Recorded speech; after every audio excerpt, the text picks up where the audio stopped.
that time of the week again where we get to sit down together and watch Game of Thrones for the first time for me. Might not be the first time for you.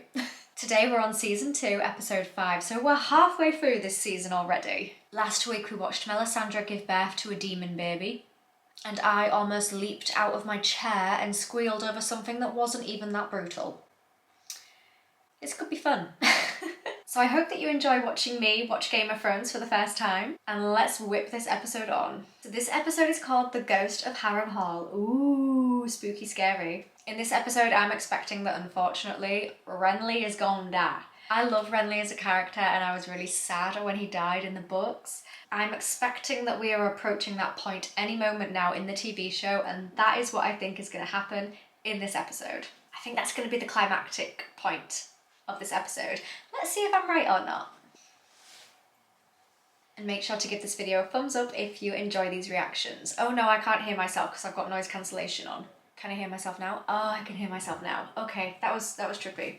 Ooh, it's starting. What's the first scene gonna be?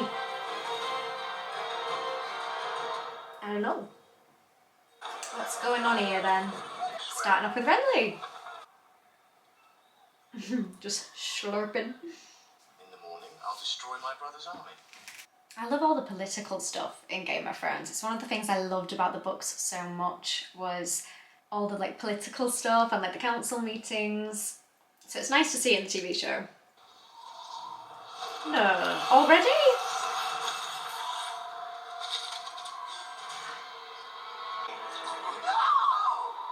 Well, that were fast.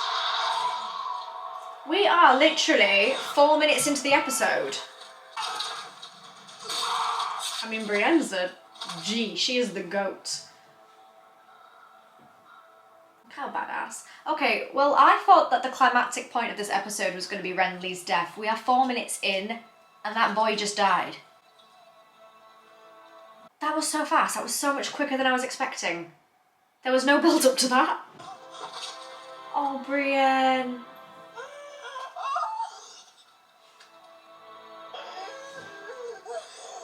God, this actress is good. The casting for Brienne, 11 out of 10. That rhymed. I'm so shook that he's died so quickly. Well, that for one was unexpected. Well, that's the end of Renly. Shame. I liked that character. What do you desire most in this world? Revenge.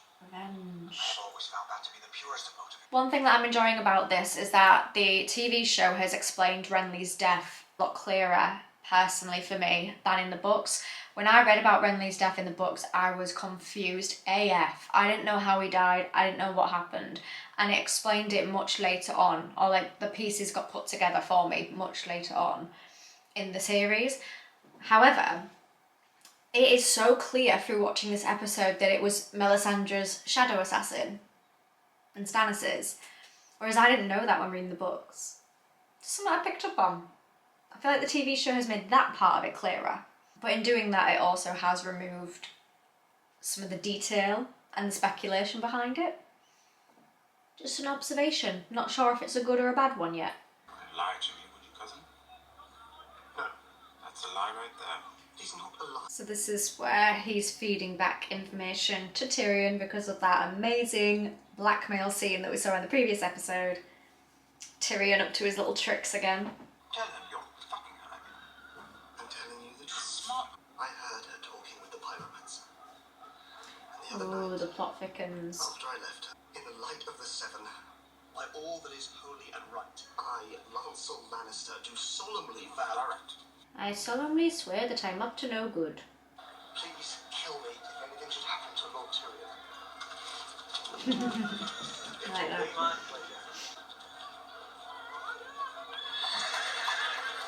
I can see why people like Bronn in the TV show. He's more of a character, like more of an established character with more dialogue and more wittiness than in the books. I've never known you to need to hear a thing twice. This is where Davos is confused AF about watching Melisandre give birth to a demon baby. I really like the guy that they casted for Davos. He's got such a cute little face. I never thought I'd have reason to doubt your loyalty. Was I wrong? He's like the most loyal person to you, Stannis. Ooh, don't put that on him, Stannis. Don't lose them to her.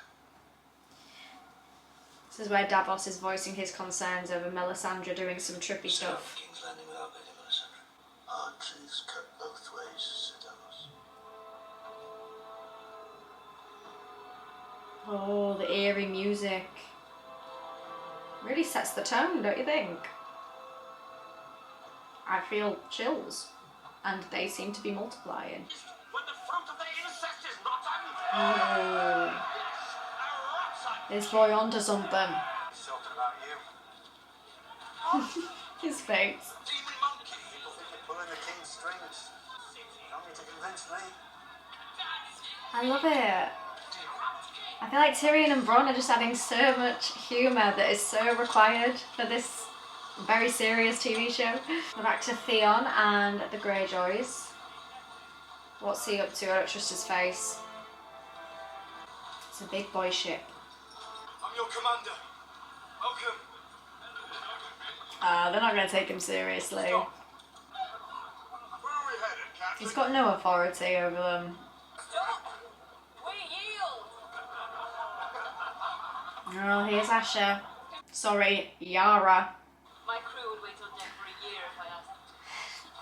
There's something not quite right here. So Asha never annoyed me in the books. I actually liked her character. So does somebody want to explain to me why she's kind of annoying me in the TV show? What is it? I think I need to reflect. What is going on? She hasn't done anything yet. Why am I feeling annoyed? This TV show elicits some very strange emotions in all of us, I am sure. Let me know what strange emotions Game of Thrones has given you, please, so I don't feel so alone. I'd love to read your comments on that. As soon as Winterfell got word to be taken to the square, the Starks would send their men to take it back. I feel like we haven't been to Winterfell in a while. No. Probably because nothing's happening over there. As long as he keeps winning battles, they'll keep believing he is king in the north. He is King of the North. You've been waiting for him to fail. He is not going to fail. Don't say anything, Arya. Not without our help. Don't rise to it. Stronger than this girl. House Mountain, my lord. What is their sigil? Oh no. A red salmon. I think a maiden from She doesn't know. They call him the Young Wolf. The young wolf. They say he rides into battle on the back of a giant direwolf. He does. They say he can turn into a wolf himself when he wants. He can. They say he can't be killed. He can. Anyone can be killed. You are right, Arya. And you'll find out in a few seasons' time that your brother can indeed be killed. She's very smart, though. You go, girl. Now, how old the actress must have been when this was being filmed? Give her all the awards. But the girl keeps secrets. It is not for a man to spoil them. Is this who we think it is? Am I finally gonna learn how to pronounce his name now? Jack and Hagar. I've got chills. You stole 3 deaths from the Red God. We have to give them back. This whole part of the books I just loved. The whole Speak 3 names, speak 3 names. and the man will do the rest. Oh, and then when he gives her the coin, Vala Morgulis. My chills from earlier that were multiplying, they're multiplying again. How can one cope? Your master's thirsty. Oh, I like this scene. I like it a lot. I like it a lot. Ooh, snowy. Lily, love it, eh? Aww, he's so positive. Nothing more. Ooh, They came here to that's a get away cool from shot. Godlings. One blast is for Rangers returning. Look at that view. Godlings is 2 blasts. One blast for friends. Something's gonna happen. 2 for foes. Something is for sure gonna happen. 3 for White Walkers. Scoring offer. After the dragons died, Wildfire was the king. Fun facial expressions, man. I love it. I've seen pushing carts around army camps, making grand claims about jars full of pig shit. No offense, mate. Our order does not deal in pig shit. What's this then? What we got here? Whatever it is, They've been working Tyrion's looking mighty shocked. 7,811. Oh. To burns tennis Brethren's fleet and armies both. You'll be making it for me. Ooh, dun dun dun. Dragons! Dragons!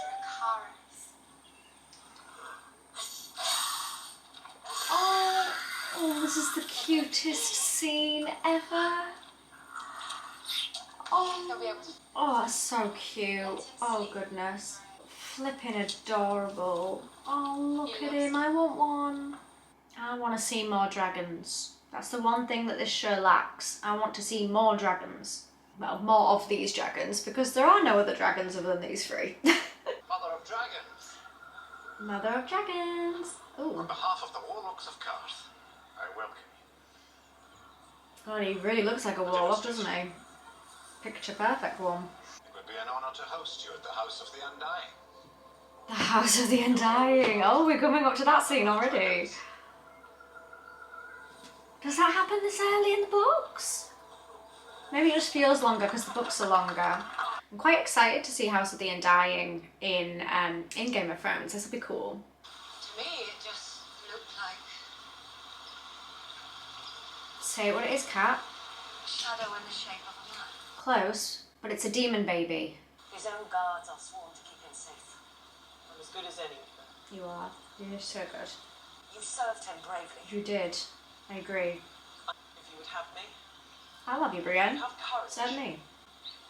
Not battle courage, perhaps, but I don't know. A woman's kind of courage. Oh, it's courage that she wants. I'm no good then.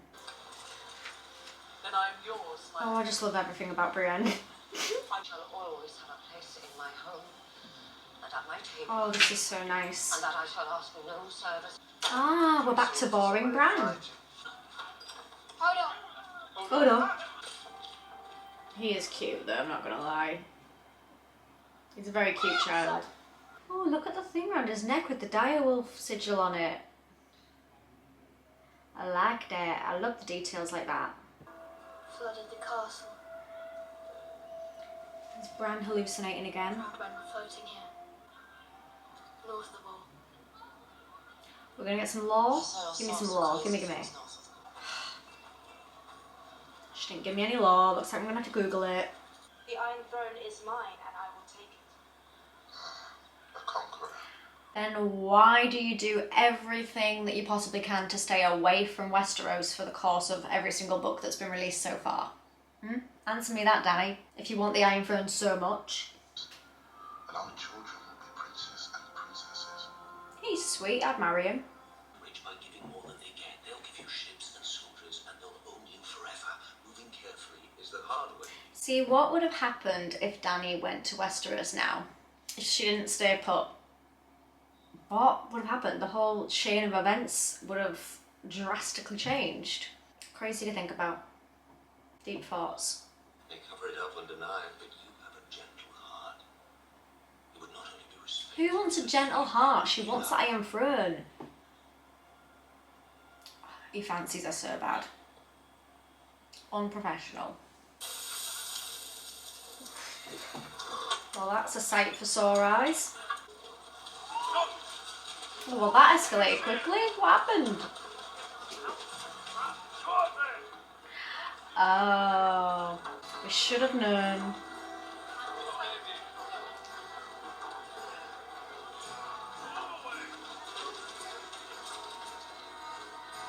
I like the way that they've done this. I like the way they've put that plot in the book in the TV show. I think this is a good adaptation of it. Oh, and that's the episode ending.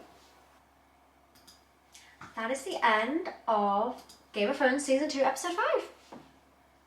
Ended on a strong note. So, general thoughts and opinions on that episode. Again, not a whole amount of stuff happened. I don't know, it was weird. So, with Renly dying right at the start of the episode, it kind of feels like that wasn't even that episode where that happened. It was literally under 5 minutes of the episode starting, and boom, he dies. That scene between Brienne and Catelyn, top tier stuff. That were great. Tyrion and Bronn, their banter is just amazing. It's the humour is so needed. We also got quite a lot more from Dany this episode, which was actually kind of nice to see, kind of refreshing. I've always felt like in the books she feels very far removed from anything else that is going on in Westeros, and she still kind of does feel that way in the TV show, if I'm being honest, because she's just not involved in like anything that's going on over there. She doesn't even feel like she's involved in the fight for the Iron Throne. It's just always an opinion that I've had throughout reading the entire book series, but in the TV show I feel like she's a little bit more integrated. I don't know, maybe that conversation at the end between her and Jorah Mormont, maybe that was what kind of made me feel like she's a bit more intertwined in the events going on in Westeros, because she's talking about the Iron Throne at least, so at least it's on her mind. Juicy stuff coming up then, because there's still some more stuff in Clash of Kings that we have not yet seen, and we're halfway through the season. Is this the first episode where I didn't squeal and leap out of my chair? This is growth. This is progression. I'm very proud of myself. So, as always, thank you so much for watching that with me. I am really enjoying this TV show.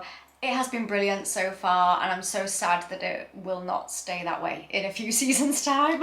Let me know in the comments what you thought to this episode when you first watched it. Were there any particular scenes that were your favourite? I do honestly feel like maybe that scene between Catelyn and Brienne might have been my favourite of that episode. But I also do like the stuff going on with the Night's Watch. That is about to get very juicy. That's going to be a hard watch, I think.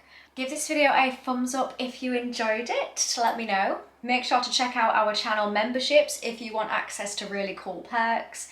And if you like my content and you want to see more from me, then please subscribe because it's free and it means that you can see my videos easier. I will see you next week for the next episode, or rather you'll see me, and I hope that you have a wonderful rest of your day. Bye for now.